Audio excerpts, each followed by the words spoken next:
మోకాళ్ల నొప్పులు, gas, gut health వంటి సర్వ రోగాలకు నివారణి అరుణ యోగా ఆముదం. చిరంజీవి గారు ఉన్న గొప్పతనం ఏంటంటే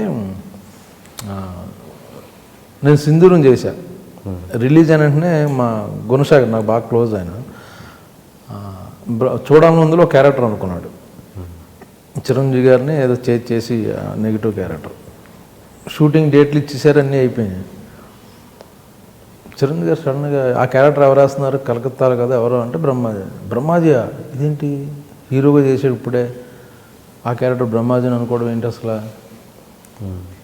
మా దత్తు గారు ఎప్పుడు పెద్ద ఆర్టిస్ట్ని పెట్టేస్తాడు చిన్న క్యారెక్టర్లకు కూడా అనుకుని ఆయన వెంటనే కృష్ణవంశీకి ఫోన్ చేశారు. ఏమైనా నీకు తెలుసా ఒక ఏదో చిన్న క్యారెక్టర్కి బ్రహ్మాజీ అంటే మీ ఫ్యాన్ అండి, మీతో చేయాలనుకుని ఎక్సైట్ అవుతుంది, అది వేరు పక్కన బట్ కెరియర్ కదా అని. నైట్ 12 o'clockకి గుణశేఖర్ నిద్రలో లేపాడు చిరంజీవి గారు. లేపి అసలు బ్రహ్మాజీని పెట్టుకున్నావు కదా, అసలు స్క్రీన్ ప్లే ఏంటి, ఎలా ప్రజెంట్ చేద్దాం చెప్పు ఒకసారి. కంప్లీట్గా నిన్నాడు. ఓకే అయితే బాగుంది, screen play wise character important ఉంది.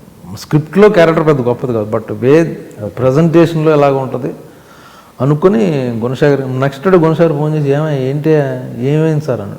12 నన్ను చిరంజీవి గారు నిద్ర లేపి బ్రహ్మాజీని ఎలా ప్రొజెక్ట్ చేస్తున్నావు నువ్వు, ఏంటి హీరోగా చేశాడు కదా గబుక్కుని మనం మిస్యూజ్ చేయకూడదు అని చెప్తే నేను నీట్గా ఎక్స్ప్లెయిన్ చేశాను. ఆయన హ్యాపీ అన్నాడు. సో అంత కేర్ తీసుకునేవారు ఆయన. తర్వాత ఆయన అలాగా మీరు పవన్ కళ్యాణ్ గురించి అడుగుతున్నారు కదా, ఆయన పరిచయం చేయడం, జానీ సినిమాలో చిన్న క్యారెక్టర్ చేశాను. ఎందుకో ఆయన పెద్దగా మాట్లాడరు ఎవరితో. మేము ముగ్గురం కూర్చొని 2 రోజులు మేము ఇద్దరం కూర్చొని 3 రోజులు మాట్లాడుతూనే ఉన్నాం. తర్వాత చిరంజీవి గారు పిలిచి ఏదో ఏమి మా వాడిని ఏం చేశాను ఏమో నాగబాబు చెప్తున్నాడు, మీ ఇద్దరు కూర్చొని గంటలు మాట్లాడుకుంటున్నారు అంటే, లేదు సార్ ఆయన మాట్లాడుతున్నాను నేను వింటున్నాను. సో అలా అక్కడి నుంచి ఎందుకో క్లోజ్ అయ్యమాట. మీరు చేసింది కూడా పెద్ద ఎక్కువ సినిమాలు కలిసి తర్వాత దాని తర్వాత నేను పెద్ద కలవలేదని.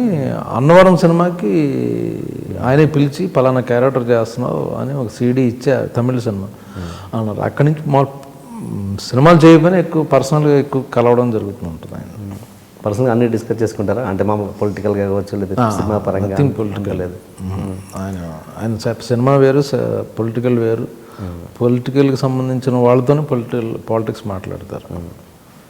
సినిమా ఆర్టిస్టులతో పాలిటిక్స్ ఎప్పుడు మాట్లాడరు. ఓకే. అతను మీ ఒపీనియన్ ఏమన్నా చెప్పగలరా పొలిటికల్ కెరీర్ మీద? ఆయన అది పర్సనల్, అది అదే చాలా మంచి మనిషి. చాలా అంటే ఏదో చెయ్యాలని ఇప్పుడు ఆయనకు అవసరం లేదు పాలిటిక్స్. వెళ్ళాలని మంచి పీక్ పీరియడ్. ఆయన సినిమా కమిట్ అయితే చాలు వెయిటింగ్ మాట, అంత క్రేజ్ ఉంది ఇప్పుడు. అది కూడా వదిలేసి పాలిటిక్స్లోకి వస్తున్నారు అంటే జెన్యూన్ ఏదో చేయాలి సొసైటీకి అనేది స్ట్రాంగ్గా ఉంది ఆయనకి. అది ఇప్పుడు జనరల్ కెరీర్ అయిపోతున్న టైంలో రిటైర్మెంట్లో ఏం చేద్దాం, పాలిటిక్స్లోకి వెళ్దాం, ఒక అంబిషన్ కదా బాగుంటుంది కదా అనుకునే వేరు. బట్ ఇట్స్ పీక్ పీరియడ్ ఆయన ఇప్పుడు యాజ్ ఎ హీరోగా. బట్ ఆయన వెళ్తున్నారంటే ఇట్స్ గుడ్ థింగ్ యాక్చువల్లీ. మీరు మీద ఫేస్బుక్లో దివాళీ సందర్భంగా ఏదో బ్లడ్ పూసుకొని ఏదో వేసుకొని అది నేను షూటింగ్లో ఉన్నాను ఫిల్మ్ సిటీలో. ఆ రోజు బ్లాస్ట్ సీన్. సో ఆ గెటప్ బ్లడ్ అంతా ఆ రోజు నేను చచ్చిపోయే సీన్ మన సర్వానంద్ BVSN ప్రసాద్ గారు షూటింగ్లో. అది ఓకే ఉంటే సరదాగా ఓకే సేఫ్ దివాళీ అన్నది అదేదో లెక్చర్ కింద ఇవ్వకుండా అదో ఫన్నీగా అలా చూపించి హ్యాపీ దివాళీ అండ్ సేఫ్గా ఉండండి అనేది పెట్టాను. ఎంత తప్పించి కంగారు పడలేదు ఎవరు ఫోన్స్ రావడం? చాలా నెక్స్ట్ డే చాలా ఫోన్లు వచ్చినాయి. ఏంటి వీళ్ళందరూ ఎందుకు చేస్తున్నారు అనుకుంటే ఏదో అయింది. కాదు సరదాగా. తర్వాత అందరూ వెబ్సైట్లో పెట్టారు సరదా ఫన్నీగా పెట్టాడు అది బ్రహ్మాజీ అని. ఓకే, మీరంటే ఇంకా మీ పర్సనల్ లైఫ్లో కావచ్చు ప్రొఫెషనల్ లైఫ్లో కావచ్చు జరిగిన సాడ్ మూమెంట్ ఏదన్నా? ఫస్ట్ టైం చెప్తున్నాను. ప్రొఫెషనల్గా ఏంటంటే ఒక ప్రొడ్యూసరు రియల్ ఎస్టేట్లో ఫ్లూక్గా అడ్డంగా సంపాదించేసి అతను ప్రొడ్యూసర్ అయిపోయి హీరోలతో సినిమాలు తీయడం మొదలెట్టాడు. అతనికి అందరూ డేట్లు ఇచ్చారు. బట్ ఏంటంటే అతను వచ్చి యాక్చువల్గా ఇండస్ట్రీని పొల్యూట్ చేసి వెళ్ళిపోయాడు. హీరోకి డైరెక్టర్కి అతను కన్వీనియంట్ కోసం ఇద్దరికి అబద్ధాలు చెప్పేసి ఆయన చెప్పారు ఈయన చెప్పారు బాబు చెప్పాడని డైరెక్టర్ బాబు ఈ ఇలాంటి గేములు నేను చెప్పాను కదా, షార్ట్ కట్ ఉన్నది షార్ట్ టైమే ఉంటుందని. షార్ట్ కట్లు చేసే పనులన్నీ నిజాయితీగా సిన్సియర్గా డిగ్నిఫైడ్ ప్రొడ్యూసర్స్ ఉన్నారు, మేకర్స్ ఉన్నారు మన ఇండస్ట్రీలో. 20 ఏళ్ళ నుంచి ఒక సంస్థ అంటే పేర్లు ఉన్నాయి. మధ్యలో వచ్చి 2-3 ఏళ్ళు డిస్టర్బ్ చేయడం వల్ల చేశాడు. ఎందుకంటే ఒక హీరో డేట్లు సంపాదన కోసం, అతని దగ్గర సింపతి పొందడం కోసం మధ్యలో నా పేరు వాడుకుని ఏదో ఒక ఇన్సిడెంట్లో సరదాగా జోకులు ఎవరెవరో వేసుకుంటే అది నేనే చెప్పేశానని ఇంకో హీరోకి ఆ హీరోతో చెప్పాడు. అలాగా నాకు ఆ ఇద్దరు హీరోలకి మధ్య రైవల్ సృష్టించాడు అతను. ఓకే, అతని బెనిఫిట్ కోసం ఒక 6 months నేను చాలా స్ట్రగుల్ అయ్యా. ఓకే, తర్వాత నిజం నిలకడగా తెలుస్తుంది అన్న ఎందుకు అంటున్నానంటే నేను జెన్యూన్గా ఉన్నాను, నాకు సంబంధం లేదు. ఇప్పుడు ఒక టాపిక్ మనం మాట్లాడుతున్నాం, ఎంతమంది ఉన్నామండి, నేను పర్టికులర్గా మీకు ఏమైనా చెప్పానంటే మీరు ఒక సీక్రెట్ నాకు చెప్పారు అనుకోండి, ఆ బయటికి వెళ్ళిందంటే మీరైనా అవ్వాలి నేనైనా అవ్వాలి. మీరు చెప్పడం కానీ నేను చెప్పడం, ఒక ఇన్సిడెంట్ ఇక్కడ 6 ఉన్నాం, నేను ఏదో అన్నాను, 6లో ఎవరో ఒకరు చెప్పచ్చు. సో ఆ విధంగా అతను మోసేసాడు. మోయడం కూడా జరిగింది కూడా కాదు, యాక్చువల్గా అతను క్రియేట్ చేశాడు to get a sympathy from other hero. 6 నెలల తర్వాత ఇతను బయట ఉన్నాడు, ఆ హీరో, ఆ ఇద్దరు హీరోలు మేము ముగ్గురం బాగానే ఉన్నాం, అతను ఇండస్ట్రీ నుంచి వెళ్ళిపోయాడు. సో అది చాలా స్ట్రగుల్ అయ్యాను నేను. ఓకే, అది చాలా బాగా ఒక 6 నెలల మాట. వాళ్ళిద్దరూ దూరం అయిపోయారు.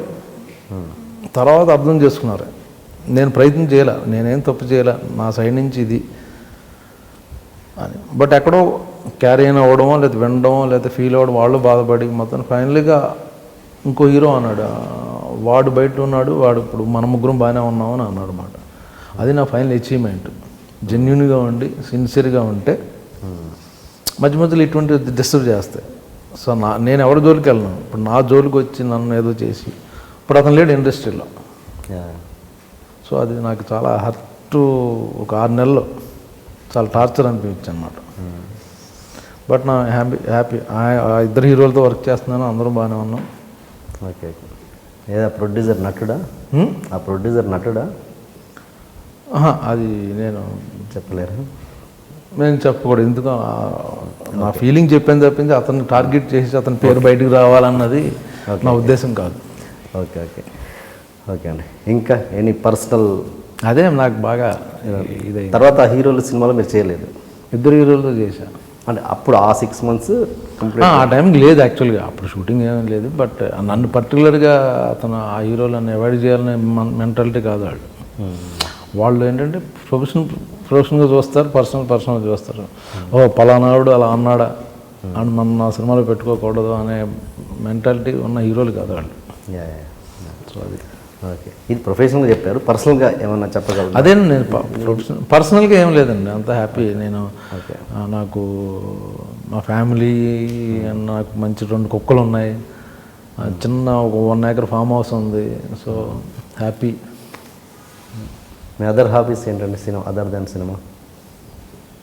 నేను ట్రావెలింగ్ బాగా చేస్తానండి, ప్రపంచం నేను సేవ్ చేసుకుంటే పెద్ద కోటీశ్వరుని అయిపోండి. ప్రతి ఫస్ట్ సినిమా నుంచి వచ్చిన ఆ డబ్బులు కొంత తీసుకెళ్ళి రియల్ ఎస్టేట్లో పెట్టేసి అలా రిచ్ మ్యాన్ అయిపోయామండి.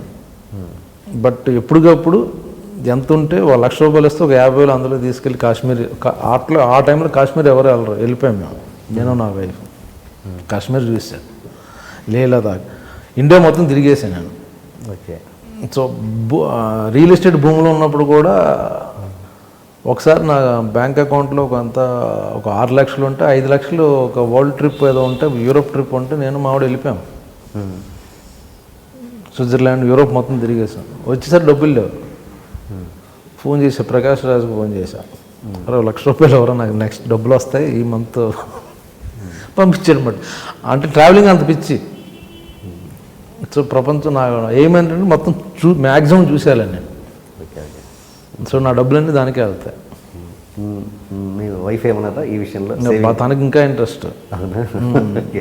రేపు బయలుదేరదాం ఎక్కడికైనా అంటే రెడీ. ఓకే. సో ఇద్దరం మేము ట్రావెలింగ్ బాగా పిచ్చి. ఓకే. ప్రకాష్ రాజ్ గారు మీకు బాగా క్లోజా? ప్రకాష్ ఎట్లా అండి ఆయనతో రిలేషన్ చెప్పండి. ఇద్దరం బిగినింగ్ సినిమాలు చేసాం, తర్వాత పర్సనల్గా కలవడం. మా ఇంటికో ఎక్కువ రెగ్యులర్గా ప్రకాష్ రాజు వాళ్ళ వైఫ్ ఎప్పుడూ వస్తుంటారు. రవితేజ వస్తాడు. సో కృష్ణవంశీ. సో మేమందరం ఫ్యామిలీ ఫ్రెండ్స్లో ఎప్పుడూ కలిసి కూర్చుంటూ ఉంటాం మనం. ఓకే. ఓకే. ఇప్పుడు మీరు చేస్తున్న అండర్ ప్రొడక్షన్లో ఉన్న సినిమాలలో మీకు బాగా నచ్చిన సినిమా ఏంటి? అప్పట్లో కూడా ఉండేవాడు సినిమా మంచి క్యారెక్టర్ అండి. అది రిలీజ్గా ఉంది యాక్చువల్గా. రీసెంట్ అంటే ఈ మధ్య ఇప్పుడు ఇంకా నెక్స్ట్ రిలీజ్ అయ్యని కమిట్ అవ్వాలి యాక్చువల్గా. అంటే మధ్య నేను చేయట్లా, కొన్ని మిస్యూజ్ అవుతున్నాయి క్యారెక్టర్లో. ప్రేమంలో చాలా మంచి పేరు వచ్చింది. ఈ సంవత్సరం నాకు చాలా బాగుందండి యాక్చువల్గా.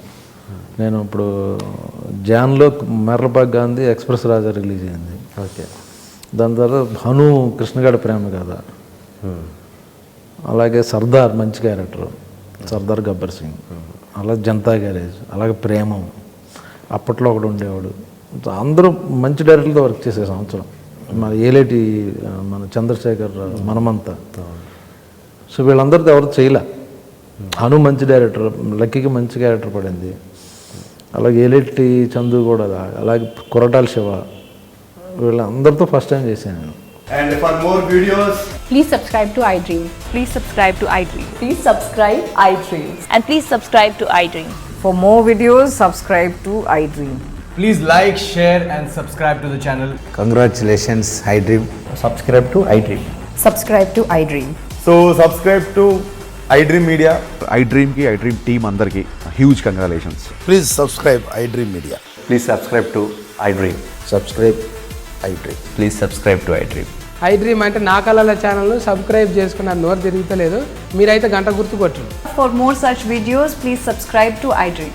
Subscribe to iDream. Please subscribe to iDream. Please subscribe iDream Media. Please do subscribe to iDream. Please subscribe to iDream Media. For best entertainment and information, please subscribe iDream. And don't forget to subscribe to iDream.